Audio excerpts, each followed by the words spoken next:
आहे की आज शेतमजूर दिवसाला किती मजुरी मिळते? 500 रुपये. आणि या सरकार म्हणजे राजा उदार झाला आणि हाती काय दिलं? आता खासदार साहेब म्हणतात हाती टरबूज दिलं. आता ते टरबूज पण नाही मिळालं. थोडक्यामध्ये काय की नुसतं असं रडत राहून नाही चालणार. ताई, आत्महत्येचा विचार करून नाही चालणार. सरकारला जोपर्यंत आपण वटणीवर आणत नाही, अरे स्वातंत्र्य लढ्यामध्ये जो मोठ्या प्रमाणावरती शेतकरी तेव्हा महात्मा गांधींच्या पाठी उभा राहिला, म्हणून इंग्रज सरकारला चले जाव सांगण्याची हिंमत महात्मा गांधींमध्ये आली. ती कोणाच्या जोरावर? शेतकऱ्यांच्या जोरावर. मग जर इंग्रजांना घालू शकलो तर या भ्रष्टाचारी सरकारला शेतकरी घालू नाही शकत. मी निवडणुकीला मत मागायला नाही आलो, कारण आता निवडणूकच नाहीये. मी तुम्हाला हिंमत द्यायला आलेलो आहे. सांगा ना कुठे कुठे तुमच्यावरती अन्याय होतोय. आपले सगळे आमचे शिवसैनिक तुमच्यासोबत खांद्याला खांदा लावून उभे राहतील. आणि म्हणून मी जे म्हटलंय की 2च कार्यक्रम करायचे. एक, दगाबाज सरकारचा पंचनामा. जायचं तहसील ऑफिसमध्ये जाऊन बसा आणि त्याला सांगायचं किती लोकांचे पंचनामे केलेस ते सांग. किती लोकांच्या पंचनाम्याप्रमाणे किती लोकांना मदत. तुझ्या हातामध्ये जर वरून पैसे आलेत ना, कारण मुख्यमंत्र्यांना जाऊन भेटा नाही, मुख्यमंत्र्यांना तू जाऊन भेट आणि सांग तुम्ही जाहीर केलेलं पॅकेज, माझ्या हातात पैसे नाही, तुम्ही यांना देऊ कसं? लोक मला विचारतायत. तहसीलदाराला पाठवा मुख्यमंत्र्याकडे, द्या तिकीट काढून त्याचं. आणि नाहीतर त्याला सांगायचं तुला आम्ही घेराव घालून बसतो. मुख्यमंत्र्याला बोलव इकडे.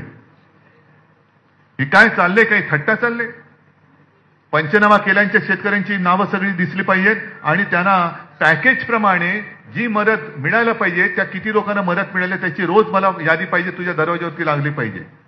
हा पंचनामा आता माझा प्रत्येक नागरिक करेल. आजपासून बीडीओ असेल, तहसीलदार, काय तलाठी, जिल्हाधिकारी, हा माझा साधा शेतकरी बनणार आहे आणि हा पंचनामा करणार होता सरकारचा. तोपर्यंत ते ऐकणार नाहीत. आपण आपली जी मागणी आहे ती कर्जमुक्ती झालीच पाहिजे, ती झालीच पाहिजे. कारण आज कर्जमुक्ती, तुम्ही माहितीये मला, स्वाभिमानी आहात. तुम्हाला जसं अजित पवार म्हणते तसं कोणाला फुकटचं काही नकोय अजित पवारच्या मुलाला सोडलं तर. कारण शेतकरी या कष्टाचे दाम मागतोय. त्याचं जे काही दाम आहे, सोयाबीन असेल, कापूस आहे, तो मेहनत करतोय, त्याला हमीभाव मिळत नाही. हमीभावाचं खरेदी केंद्र सुरू करण्यानंतर त्याच्या आधी सोयाबीन, कापूस सगळं तुम्हाला व्यापारी जो म्हणेल त्या भावाने तुम्ही विकून टाकता आणि त्याची मलई खातो व्यापारी. खातो ना. मग शेतकऱ्याला काय? शेतकऱ्यांनी करायचं काय? अजित पवार म्हणतात हातपाय हलवा. अरे सगळं हातपाय हलवतात म्हणून तर तू जेवू शकतोयस. पण त्याच्या मेहनतीचं जे काही मोल आहे ते मेहनतीचं मोलच तो मागतोय. आणि आत्ता चहूबाजूनी संकट आहे, म्हणून माझं म्हणणं आहे की त्याला कर्जमुक्त केलं पाहिजे. आणि 50,000 रुपये हेक्टरी हे मिळालेच पाहिजेत. 50,000 रुपये हेक्टरी मिळालेच पाहिजे. आता मुख्यमंत्र्यांनी जो मुहूर्त काढला तुम्हाला मान्य असेल, मला काही हरकत नाहीये. कर्जमाफीचा म्हणजे त्यांच्या तोंडी माफी आहे, मी मुक्ती म्हणतोय. कारण माफी ही गुन्हेगाराला केली जाते. माझा शेतकरी काही गुन्हेगार नाही, गुन्हेगार सगळे भाजपमध्ये आहेत. म्हणून त्यांना माफी माफी माफी.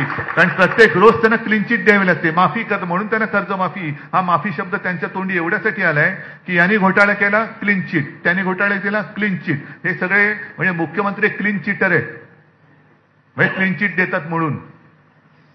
मोठमोठे घोटाळे त्यांना क्लीन चिट देत आहेत. आणि माझा शेतकरी हक्काचं मागतोय, त्याच्याकडे ढुंकून बघायला वेळ नाही. शेतकऱ्याकडे जसं आज मी येऊन बसतोय तसं मुख्यमंत्री येऊन का बसत नाही? तुमचा पालकमंत्री तुमच्याकडे येऊन का बसत नाही? तुमचा आमदार तुमच्या इकडे येऊन का बसत नाही? का जातात कुठे? हे काम त्यांचं आहे ना.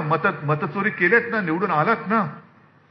मग आल्यानंतर हा न्याय मिळवून देण्याचं सरकार त्यांचं असल्यानंतर जे काम आम्ही करतो ते काम त्यांनी केलं पाहिजे. त्यावेळेला येत नाहीत.